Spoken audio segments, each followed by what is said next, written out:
If you're wondering if you can hide files on Samsung Galaxy A27 5G, first of all, let's open the gallery that I have right here.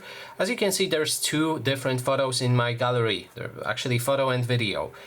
So when we know that, we can go to the settings on our phone, navigate down to security and privacy, and then go down to more security settings where we can find secure folder.